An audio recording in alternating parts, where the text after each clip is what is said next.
And his brethren went to feed their father's flock in Shechem. So they took off. And Israel said unto Joseph, do not thy brethren feed the flock in Shechem? Come, and I will send thee unto him. And he said to him, Here am I. And when they saw him afar off, even before he came near unto them, they conspired against him to slay him. Rough people back then, right? This sort of thing is happening quite frequently. And they said to one another, behold, the dreamer cometh. Come now, therefore, and let us slay him, and cast him into some pit. And we will say, some evil beast hath devoured him, and we shall see what becomes of his dreams. So there's an echo of the Cain and Abel story there, obviously, you know. I mean,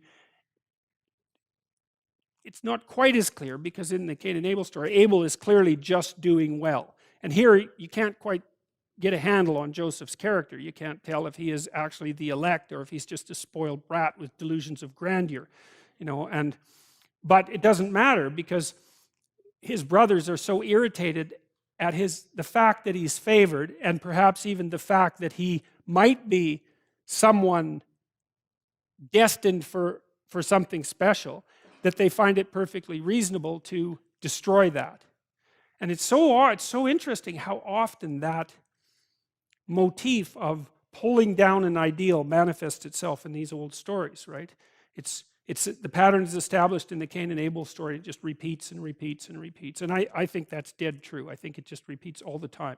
It's that people are annoyed about how tragic their lives are. They're annoyed that they're subject to malevolence, and they're annoyed that they're not doing as well as other people are doing. And that puts them exactly into this state of mind. Now, maybe with modern people, if you're going to kill someone because you're resentful as a modern person, you don't generally slay them and throw them into a pit.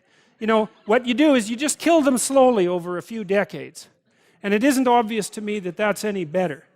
So I've seen plenty of married couples who are in that situation. It's like, well, there was this Mitch Hedberg, he used to complain about turtlenecks. He said it was like being strangled by a really weak midget. And it's probably a really politically incorrect joke, but it's a funny joke. So, and then you see relationships that are like that. It's like each person has their hands around the neck of the other person, but they don't have enough courage to squeeze. They just put enough pressure on to cut the circulation off a tiny bit. So the person just gets they die over a 30-year period, something like that. So, yeah, and you all laugh because you know it's true. That's why.